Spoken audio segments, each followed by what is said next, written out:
Old dog boxing, motherfucker. About the Turki Alashikh. So obviously people got stupid money in Saudi Arabia. Yeah, for sure. Hence why all those boxers are lining themselves over there. You said that certain boxers was, dick eating for aligning themselves with them. Are you just not interested in fighting over there? It's not that, but they came at me wrong the first time they ever came at me, which they said I will fight Devin. And then when he was saying, like, Devin was his guy. So I'm like, if Devin your guy, y'all gotta pay me now, extra, like, cause I already know what I'm coming over there. You feel me? I gotta get the knockout. If not, y'all gonna give it to him. So that's what made me like, oh yeah, I see what's going on. So now, give me 2 or 4 or 3 Ferraris. If not, ain't no point in me going over there for. Y'all got the money to do it.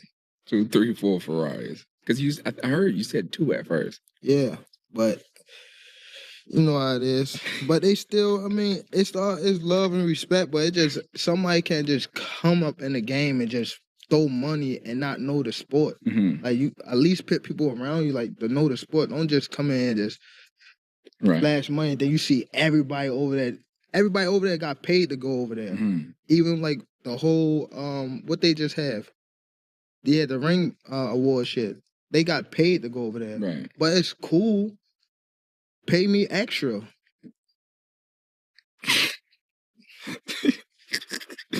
Okay.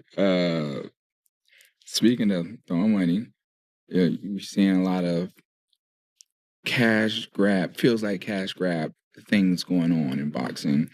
So in this interview that Gervonta Davis did on a podcast called A Safe Place podcast with rapper Lil Yachty is going viral right now because you have Gervonta Davis self-admitting that he ducked Devin Haney for a lot of money. And if you guys don't remember, well, let me refresh your memories. Okay, back in 2023, after Devin Haney got a controversial win over Lomachenko, the Haneys were begging for the smoke from Tank Davis. And around that same time in 2023, the Haneys and Turki Alashikh were fucking with each other. No diddy. I don't mean that literally. What I'm saying is that these guys were in talks and ready to do business. And Turki Alashikh mentions that he would like to make a fight between Devin Haney versus Gervonta Tank Davis. And that's when Tank responded back with his whole, I need 2 Ferraris now just to even consider talking to you guys. And basically just making up all kinds of excuses and roadblocks, because let's just call it what it is. This guy is just full of excuses and roadblocks as of why he can't go to Saudi Arabia, or why he doesn't want to go to Saudi, why he doesn't want no smoke in Riyadh season. But at the time, if you guys remember, and if you don't remember, let me refresh your memory. Bill Haney was claiming that the Haneys and Turki Alashikh offered Tank Davis and Al Haymon a lot of money, $20 million, to get into the ring in Saudi Arabia versus Devin Haney. And I remember a lot of people online were claiming or calling Bill Haney a liar.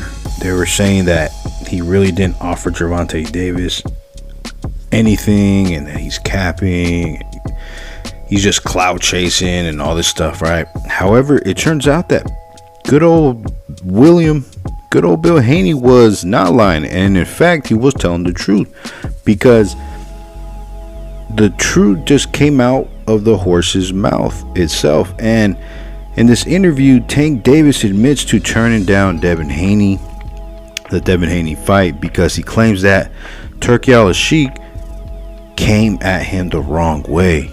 And my whole thing is, how? What did he do? Did he what he had to do? He had to beg you? He had to come at you on his knees?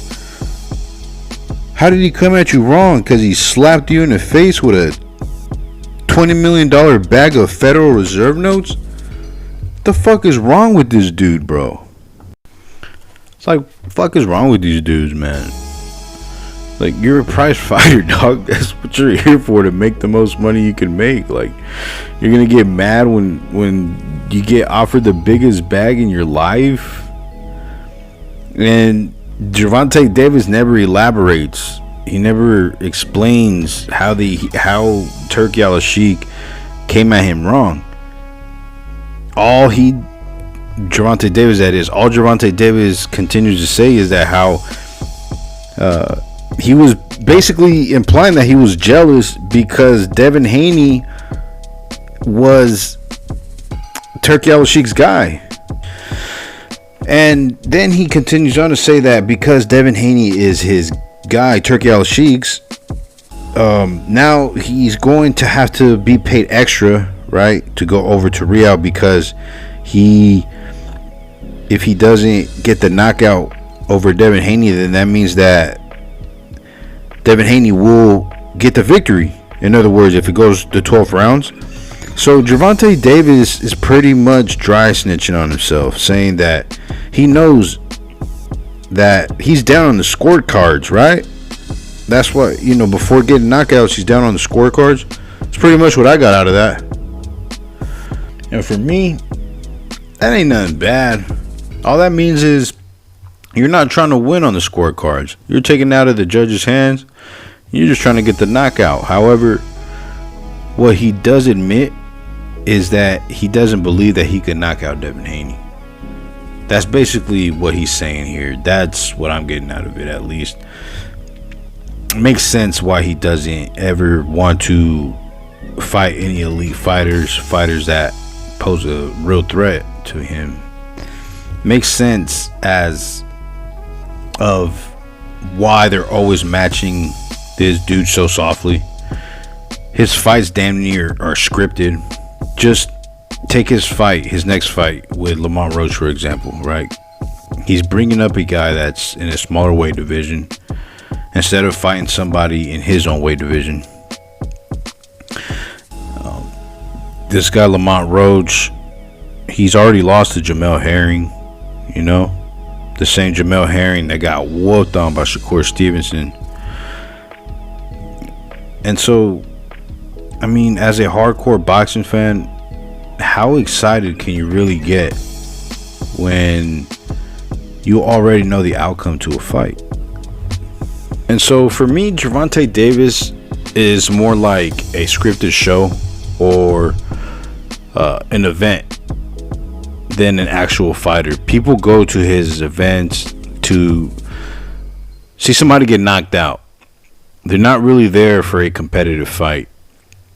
He's even come out and stated it himself that he don't care about titles. He don't care about unifying. He don't care about becoming undisputed. He's only in it for the money. And I respect the honesty. If you're here just to put on exhibitions and theater shows, that's cool. I don't have a problem with that. Me personally, I don't have a problem with it at all. However, the reason why I've lost my patience with Gervonta Davis and I refuse to buy his upcoming pay-per-view is because of his meat-mushing, man-loving, Gervonta sexual ass fans. It's his fans that I mostly have a problem with, because these Gervonta man fans be making Gervonta Davis out to be something that he's just simply not. And that's why they're the reason why I turned away from being a Gervonta Davis supporter. And so Gervonta Davis is talking about retiring this year, right? 2025 is his last year. And the reason he's retiring this year is he claims that he's done it all. Here recently on Reddit, I found this post by Paula Malignaggi, and it reads, "You don't have a single Hall of Famer on your resume, and you're talking about retiring because you accomplished it all? That's crazy to me." End quote. So I don't always agree with what Paula Malignaggi has to say, but on this statement, I do agree with Paula Malignaggi, because the The man spoke facts. Gervonta Davis does not have one, and I mean not even one Hall of Famer. Who's Gervonta Davis' best name on his? Who's his best win on his resume? Is it Ryan Garcia, who he fought at a catch weight and a rehydration clause? He put a catch weight and a rehydration clause on. I don't think I've ever seen that before. Don't quote me on this, Kate, but I'm pretty sure Tank Davis is the first fighter to ever, in boxing history, to not only put a catch weight on a fighter,